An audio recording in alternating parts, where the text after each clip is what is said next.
Nanti saya bicaranya kecepatan, teman-teman boleh protes kalau ada yang kurang paham. Tuh, slide-nya ini cuma ada 4, teman-teman. Ya, slide-nya cuma ada 4.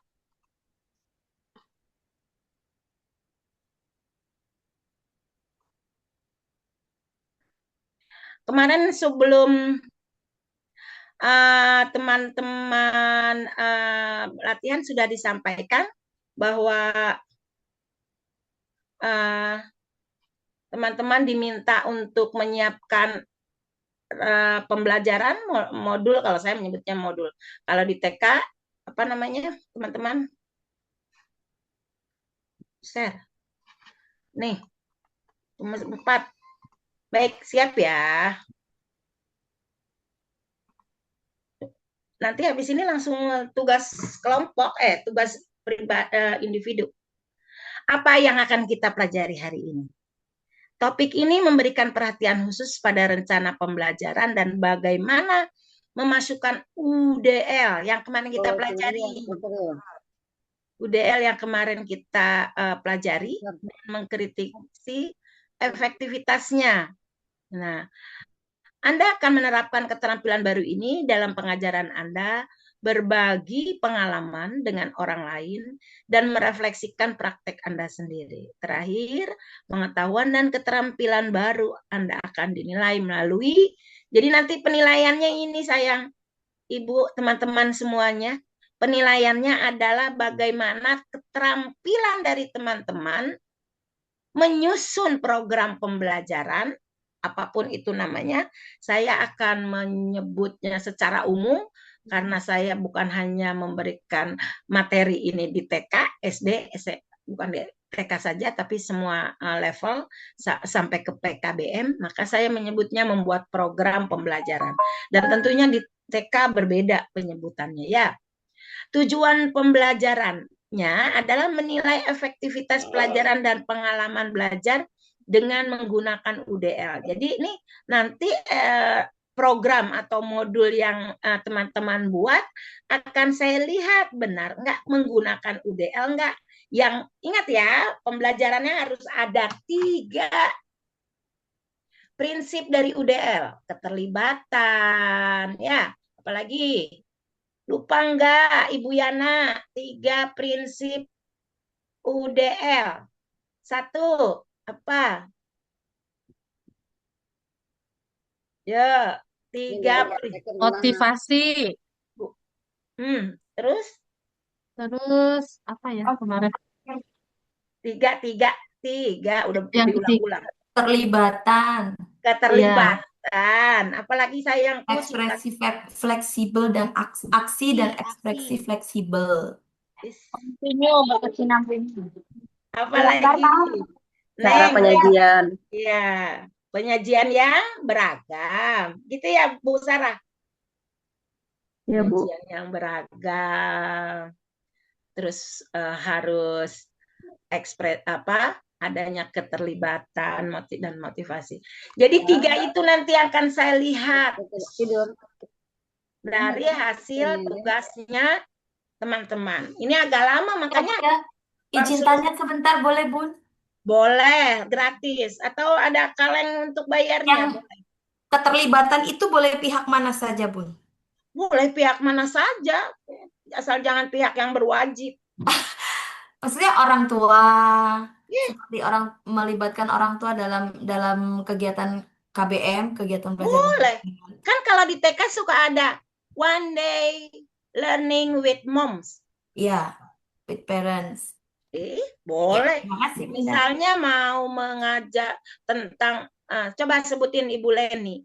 Satu aja yang apa, aspek apa yang mau dipelajari. Coba Kami kasih pernah ini mengenalkan anak-anak tuh membuat cookies sederhana begitu ya dengan bahannya apa saja begitu. Saya melibatkan salah satu orang tua yang memang hobi membuat cookies, hobi membuat tata boga begitulah Bunda. Jadi saya libatkan beliau. Itu adalah hal yang sangat-sangat efektif.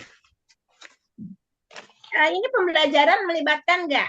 guru TK bawa anak mau tahu bahwa ada tentang profesi. Ya, Ada. Bawa kan tuh di Jakarta Barat ada tuh eh, Iya. Badan Penanggulangan Bencana Daerah oh iya. kunjungan ke sana. Itu Mm-mm. melibatkan, ya kan? Nanti cara penyajiannya berbeda, ekspresinya berbeda. Nanti anak-anak ceritakan ya pengalamanmu kemarin lihat ke misalnya ke pemadam kebakaran. Ceritakan ya, tadi nih saya ulang lagi, saya ulang-ulang ini.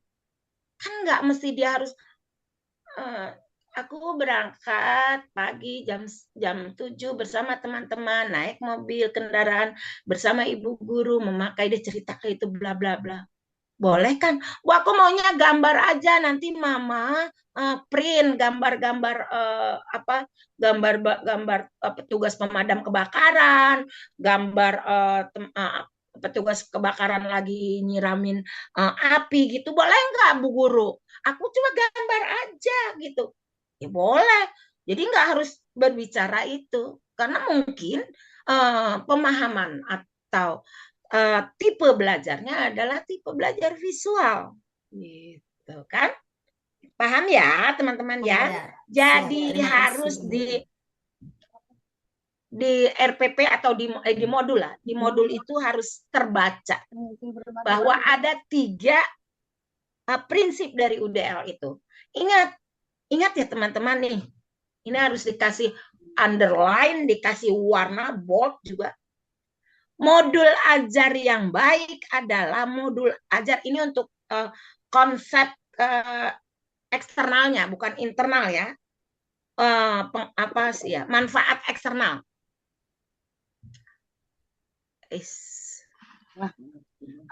Apa? RPP atau modul ajar yang baik adalah yang bisa dibaca. Artinya dibaca itu dibaca, dipahami. Bisa dipahami, terbaca. Bisa dipersepsikan oleh yang baca. Jadi ketika membaca saya akan paham. Oh, ini tujuan pembelajarannya tujuannya ke sini nih. Ini alurnya ke sini, ini intinya ke sini. Oh, dia pakai metode ini, alasannya ini. Oh, pakai pendekatan ini. Jadi terbaca, itulah modul ajar yang baik. Modul ajar yang baik itu bukannya yang banyak memakai strategi-strategi pembelajaran segambar, macam-macam. Bukan, tapi yang kalau eksternal itu adalah bisa dibaca dan dipahami oleh orang yang membaca. Kalau tiba-tiba datang nih pengawas ke sekolah ya, terus diminta nih teman-teman, Bu, saya minta, Ibu Yuplina diminta, Bu Yuplina mana ya modul ajarnya gitu ya, dikasih. Terus pengawas itu harus bisa membaca, memahami, sehingga nanti pembelajarannya seperti ini. Nanti di tahap mahir, teman-teman akan belajar ini. Bagaimana teman-teman bisa mengcoaching, memberikan pemahaman ini atau memberitahu kepada atau memberikan dengan segala ada tekniknya ya nanti. Penasaran lah pokoknya ada. Kepada teman, coaching terhadap diri sendiri, coaching terhadap rekan gitu. Nah, jadi sekali lagi modul ajar itu harus bisa dibaca, diinterpretasikan oleh orang yang membacanya. Tuh, ingat-ingat itu. Jadi nanti kalau teman-teman ini nanti hari setelah saya jelaskan, teman-teman membuatnya. Tapi tolong satu orang yang siap nggak siap sih, tolong siapkan dulu modul ajarnya satu, nanti kita bahas sama-sama. Bahas satu saja dulu, terus sudah itu silakan mengerjakan, tapi laptopnya tetap on dan kameranya tetap on. Saya tetap ada di sini menjawab setiap pertanyaan yang nanti sulit. Nih, pembelajaran dan pengalaman belajar yang efektif menggunakan Universal Design Learning, saya singkat UDL. 1, harus fokus kepada aktivitasnya, berarti di inti ya. Kalau itu di intinya, dari aktivitasnya harus ada. Nggak usah penjelasan panjang lebar di atas, di bagian atas tuh. penjelasan yang di bagian tujuan, terus misalnya persiapan dan lain sebagainya, nggak usah panjang lebar, justru kepada aktivitasnya, intinya yang harus disampaikan secara rinci dan detail. Kolaborasi dalam perencanaan, merencanakan bersama untuk keberhasilan. Begini teman-teman, seringkali kita merasa sombong, angkuh, overconfidence, terlalu percaya diri. Aku bisa mengerjakan semua ini. Aku tak perlu teman, aku tak perlu sahabat, aku tak perlu rekan sejawat. Mereka tahu apa gitu. Seringkali kita merasa tidak memerlukan orang lain. Tetapi sebenarnya sekolah yang baik adalah sekolah yang mengutamakan kolaborasi. Seakan satu tubuh di mana satu sama lainnya saling merasakan, saling belajar. Jadi kolaborasi dalam perencanaannya. Ini nanti kalau teman-teman di jamnya untuk menyusun RPP, saya akan sangat bangga kalau terlihat di layar teman-teman bertanya sama temennya gini, Bu, ini saya mau bikin dapat tugas nih sekarang nih. Ini kalau menurut ibu, ini tujuannya udah benar enggak? Boleh tanya. Ya. Lalu yang berikutnya, yang efektif adalah harus ada siklus perencanaan pembelajaran. Ada siklusnya. Dan perencanaan, siklusnya gitu. Perencanaan, pelaksanaan, evaluasi, refleksi, tindak lanjut. Oke, saya ulang ya. Yang baik adalah perencanaan. Perencanaannya sudah dilakukan, makanya di sini tidak dikatakan. Perencanaannya sudah dilakukan. Kan membuat perencanaan pembelajaran itu rencana. Nama aja perencanaan. Direncana modul ajar itu perencanaannya. Terus dilaksanakan. Setelah dilaksanakan siklusnya, harus lagi evaluasi, refleksi. Lalu rencana lagi, bikin lagi untuk tindakan berkelanjutan. Jadi tindakannya harus berkelanjutan. Habis dievaluasi, refleksi, jangan stuck, udah besok, udah ini udah selesai masa bodoh. Loh, gimana kita mau mengevaluasi, mau melakukan refleksi terhadap diri? Ini udah bekerja dengan baik nggak sih? Sudah berdampak nggak kepada anak saya nih? Itu kan perlu. Jadi pendidikan itu bukan mengejar kuantitas, tapi mengejar kualitas. Ingat ya, itu prinsip hidup saya. Prinsip saya dalam mengajar. Saya kalau mengajar, ini kurikulumnya, ini serat segini. Tujuan pembelajarannya 1 semester segini. Saya tidak akan mengejar tuh yang tujuan pembelajaran 8 atau 6 gitu. Saya mau kualitas. Lalu gimana Bu kalau? Nah, ini dia. Makanya ada keragaman anak. Kita harus tahu mana yang sudah sampai di tahap 3. Oke, kamu sudah tahap 3, mungkin cerdas kamu boleh di tahap berikutnya. Tetapi ada anak yang stuck di tahap 3, terus sama mau kita tinggal. Kamu ketinggalan, udah masa bodoh, udah kamu belajar sendiri. Enggak seperti itu, Bu. Ini yang enggak bisa itu bagaimana caranya? Caranya bagaimana caranya? Yang masih stuck di TP atau CP yang di sini. Itu strateginya, makanya harus fleksibel. Dengan sudah tadi mengevaluasi, terus bikin lagi tindak lanjutnya. Oke, tindak lanjutnya Bambang, Nadia, Raisa, kemarin siapa artisnya? Luna Maya gitu kan. Ini udah good, udah bagus, oke lanjut. Tapi ini ada yang harus ditreatment. Ternyata si Dewi angger di tujuan pembelajaran itu enggak ada maju-majunya. Dia harus ditreatment, dicari tahu, diidentifikasi ini kenapa, why. Penyelesaian yang baik bukan kepada akibat, tetapi penyebab. Paham nggak? Ada anak sakit panas. Yang debatnya apa? Bukan sakit, bukan panas suhu tubuh ya, dikasih lah penurun suhu. Tapi kalau penyebabnya itu tidak kita sembuhkan, kita cari tahu, ya besok lagi panas lagi. Oh, ternyata setelah diperiksa radang tenggorokan. Obati radang tenggorokannya, panasnya turun. Begitu juga anak yang mengalami masalah, gunakan kurikulum yang fleksibel. Oh, dia harus menggunakan cara pendekatan seperti ini. Dia harus ada keterlibatan. Dari mana? Oh, ternyata ada keterlibatan dari teman sesamanya. Kenapa? Ternyata dia mau belajarnya kalau ada tutor sebaya. Keterlibatan deh. Oh, ternyata si Dewi lebih suka mengerjakannya langsung karena dia kinestetik. Biarin, gak apa-apa. Ya, 3 prinsip UDL. Ingat, ingat, ingat, ingat. Peran pendidik. Guru itu sebagai fasilitator. Guru itu bukan babysitter. Guru itu bukan orang yang anytime, kapan saja, takut anaknya kenapa-napa, jadi helpful. Helpful boleh, tapi dalam hal apa? Tapi saat belajar, biarkan dia tahu, oh ini loh nak, kalau ngelipet kertas itu harus seperti ini. Biarkan dia merasakan. Jangan karena si Dewi lama ngelipetnya.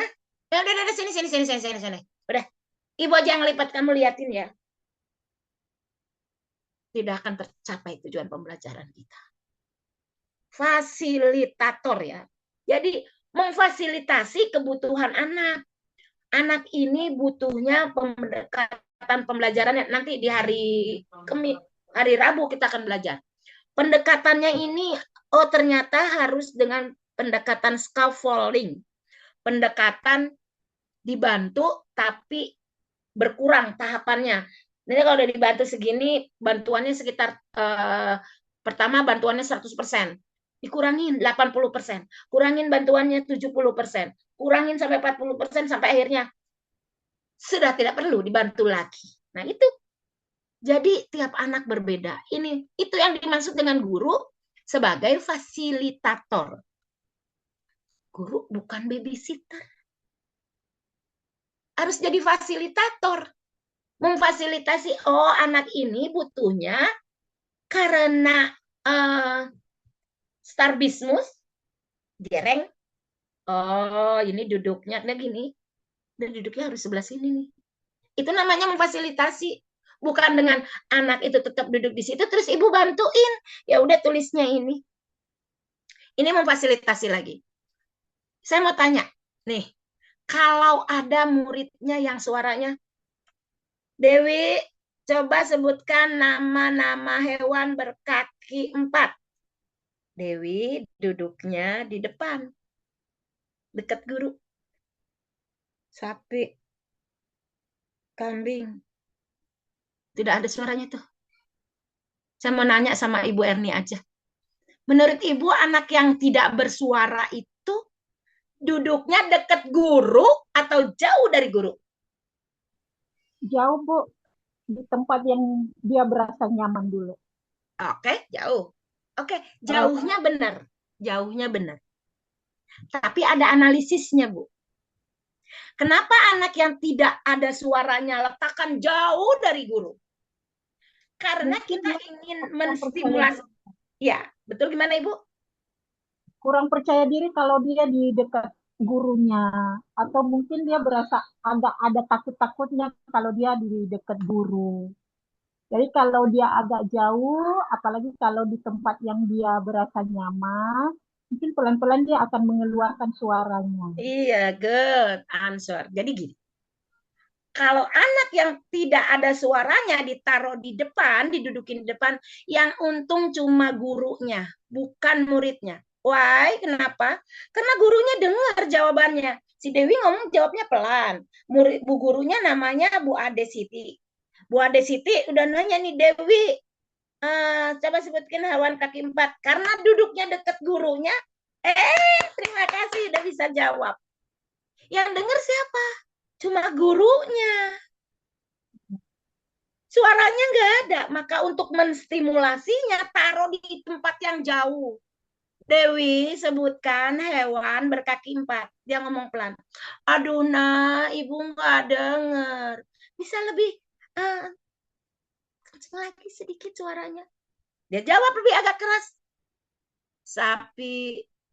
Masih hari ini mungkin lebih frekuensinya lebih tinggi. Dewi udah bersuara, ada kedengaran pintar. Besok bersuara lagi ya, nak. Gitu. Jadi salah kalau ada anak yang pendiam taruh di depan dengan alasan soalnya nggak kedengeran suaranya. Salah. Taruh di belakang.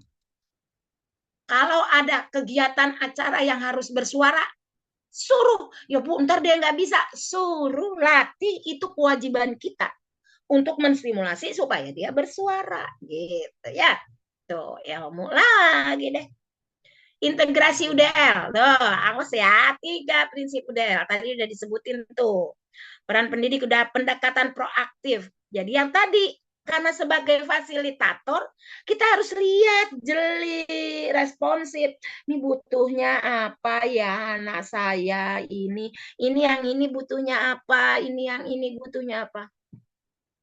Jangan, ya udahlah. Tugas saya kan cuma mengajar. Capek saya jauh pulangnya tuh. Naik motor ke Ciledug, pulang pergi katanya gitu. Saya pulangnya jauh mana dari Jelambar. Udahlah, yang penting saya ngajar wes. Itu Saya mah. naik kereta, Bu. Iya. Ya, apalagi Bu Maimunah angker. Angker. Itu mah kudu. Gitu. Jadinya jangan sampai itu terjadi. Dan saya percaya guru-guru TK yang ada di sini bukan tipe yang seperti itu. Makanya kenapa saya yakin? Karena ada kemauan untuk belajar di materi pendidikan inklusif ini. Ilmunya aduh luas banget, Bu. Kalau kita sudah memahami pendidikan inklusif dan kita menjalankannya, di sini, ini saya pengalaman saya cuma pengen netesin air mata kalau ini. Dalam hati saya, Masya Allah, jadi satu anak itu ilmu ya buat saya. Itu. Jadi saya selalu berpikir tiap anak yang bermasalah adalah ilmu buat saya. Dan setiap hari ilmunya itu beda. Hari ini dia tantrum kayak begini gini. Besok beda lagi tuh anak. Jadi setiap hari adalah ilmu. Jadi saya selalu bersyukur saya belajar tentang pendidikan inklusif karena saya tahu satu anak itu adalah ilmu buat saya gitu. Pendekatan proaktif juga menekan lingkungan yang mendukung. Oke, lanjut. Cuma nih. Perencanaan pembelajaran berbasis UDL itu apa saja sih ciri-cirinya? 1, harus tetapkan tujuan hasil belajar. Mau kemana? Anak kita mau dibawa kemana? Mau dibawa kemana? Hubungan kita gitu ya. Jadi mau dibawa kemana itu anak? Tetapkan tujuan yang eksplisit, jelas, terukur, valid. Jangan menghayal. Tujuannya anak supaya bisa mengendarai pesawat terbang. Ya nggak berhayal lah itu. Tujuannya anak mampu mengidentifikasi jenis-jenis alat transportasi. Nah, itu mah real. Jadi harus realistis, valid, terukur. Realistis, tidak halu kalau kata anak sekarang. Ya.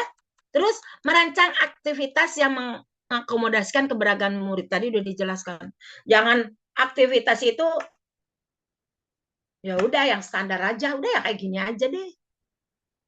Yang penting sudah ada aktivitasnya. Ntar kalau ditanya sama kepala sekolah, ditanya sama pengawas, aktivitasnya apa, Bu?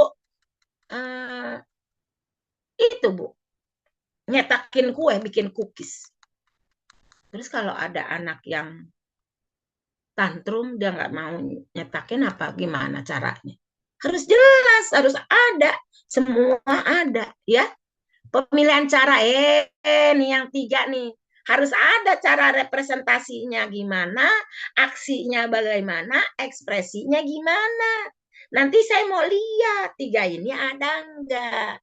Metode pemantauan artinya mau pakai apa nih? Observasi gitu. Pemantauan tuh mau pakai observasi, wawancara, unjuk kerja atau apa gitu kan. Kalau bikin cookies tadi berarti apa? unjuk kerja, kerja sama, mampu nggak nih bekerja sama, nggak egois dia bikin sendiri, nggak bisa nggak berkolaborasi. Refleksi ya harus setiap kita melakukan, makanya melakukan sesuatu kita harus refleksi. Makanya saya setiap akhir dari sesi sore mau pulang setiap hari kita refleksi. Oh, saya sudah ini belum, saya udah begini belum.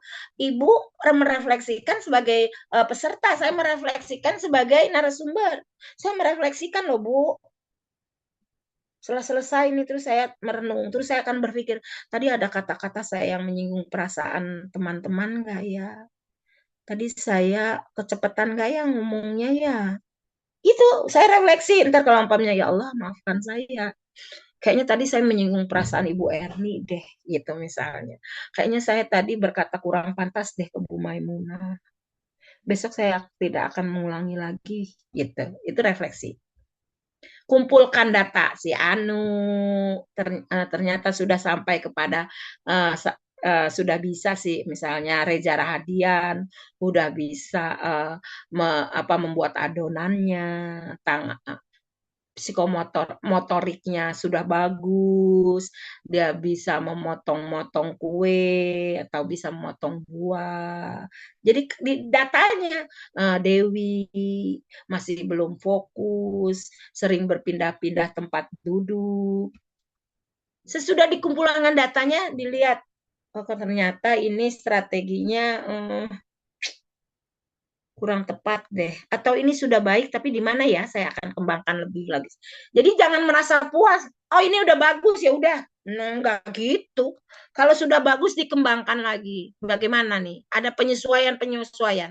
Karena sifat murid itu dinamis. Tidak stagnasi, tidak stuck. Murid itu kayak begini, kok. Dan tidak ada ilmu tumbuh kembang dong. Guru TK itu kan piawainya urusan tumbuh kembang anak, kan strateginya diperhatikan. Lalu lacak perkembangan murid, bikin semacam, kalau saya menyebutnya itu instrumen bukan anekdot, perkembangan. Saya suka lupa. Saya buat instrumennya itu ya. Perkembangannya si anak ini motoriknya sudah bisa, sensoriknya mengalami masalah, sosial, emosi, kognitif tuh aspeknya itu saya buat. Lalu sudah itu nanti dari situ saya bisa belajar pemetaan, pemetaan kemampuan anak. Saya buat tuh Bu, saya buat Bu, jujur benar. Nanti kalau Ibu perlu nanti saya kirim tabelnya. Jadi ada anak namanya misalnya nama anaknya 20, Ibu mah paling banyak berapa? Paling banyak berapa di TK-nya? Coba ada muridnya berapa? Berapa? Coba sebutkan. Kalau Berapa? per kelas, kalau per kelas itu ada 14, ada 16, Bun. 14, 16. Saya 32, saya buat itu satu-satu. Dulu pernah saya Ibu di tahun berapa? Karena ada sebuah situasi kesalahan dari seorang guru sampai harus mohon maaf bukan dikeluarkan ya dari resign lah dengan, jadi itu kelas dijadiin satu dan gak ada yang sanggup. Berapa Bu mau tahu? 50 anak dalam satu kelas, jadi 51 dengan gurunya. Saya ngajar selama satu semester dan saya lakukan itu supaya tahu nanti waktu naik nih dari kelas 1 ke kelas 2 atau dari kelas, saya kasih nih ke gurunya, hey guru baru, inilah pemetaan kemampuan anaknya. Jadi mereka udah enak banget pijakannya. Mungkin kalau Ibu bisa dari kalau di TK mungkin dia dari TK B ya, TKA ke TKB gitu ya, atau TKB TK. Jadi adalah atau dari kelompok bermain dia masuk ke sekolah yang sama di situ atau bagaimana, atau mungkin ada, kalau saya suka datang Bu ke TK-nya Bu. Benar Bu. Saya kemarin kasus yang kemarin ada anak suka mukul perempuan, berteriak, bicara kasar, kalau ngomong kalau nggak diturutin gitu. Dah. terus udah maunya sendiri, pokoknya udah deh minta ampun. Nah, pertama saya asesmen kenapa anak ini kayak gini, apakah ada masalah dengan pendengaran, bisa aja dia begitu karena tuli, ternyata tidak, saya asesmen. Mata, oh yang ternyata mata, karena dia kalau ngelihat miring-miring ini matanya, oh ya udah ternyata minnya 7 tujuan 7 dipakai, udah lebih tenang. Tapi masih seperti itu. Akhirnya saya datang ke TK-nya. Saya udah wawancara dengan orang tua.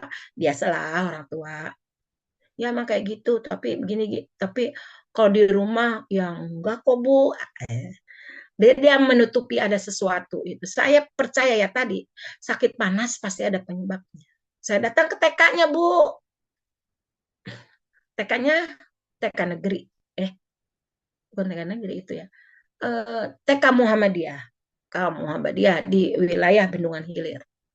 Saya datangin Bu, TK-nya Bu, guru dia kenal sama saya karena kan kebetulan saat ada pelatihan tumbuh kembang anak dan penyusunan modul ajar berdiferensiasi TK, saya kebetulan jadi narasumbernya. Ada apa Bu gitu? Ini loh saya mau nanya si Kak, namanya Kak ya, nggak disebutin lengkap. Si Kak ini sikapnya nih, saya buka catatannya. Katanya gurunya. Udah deh kalau ibu ini udah datang ke sekolah kita udah ada sesuatu nih, udah warning buat kita, tapi kita bakalan dapat ilmu nih. Akhirnya ternyata waktu di ETK juga seperti itu. Kenapa? Oh, pola asuh orang tuanya. Gitu. Akhirnya pola asuh orang tuanya saya edukasi. Edukasi pelan-pelan pendekatan. Ya alhamdulillah sekarang sudah berubah. Tidak lagi suka. Saya pernah dilempar pakai tempat pensil nih muka saya. Dia nggak suka dilarang. Ya kayak gitu. Jadi lacak perkembangan muridnya udah sampai mana gitu ya. Nih, apa saja yang harus ada di dalam modul ajar? Inti. Jam 9 lewat 10 menit. 3 menit lagi. Tujuan aktivitas pembelajaran harus ada ini ya. Jadi seperti ini. Ini kalau disesuaikan saja dengan, karena kan berbeda ya.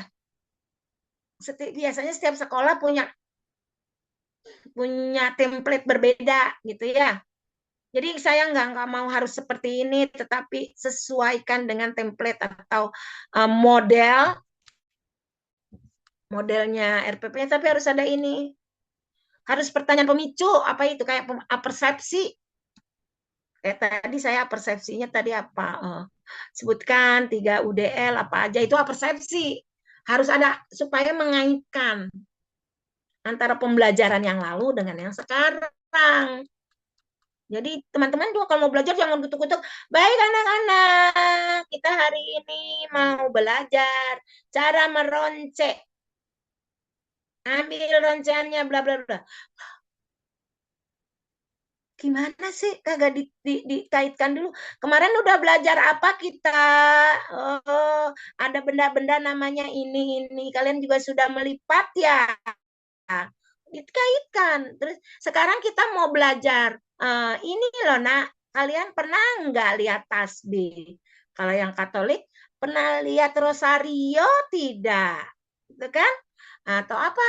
Oh gelang.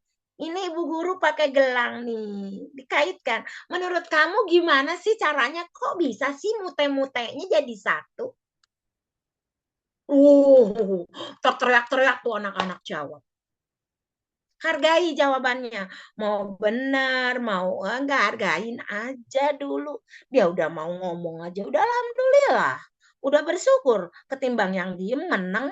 Ditanya bisa apa enggak, menang. Taunya giliran kita asesmen, enggak bisa. Jadi, tanyakan.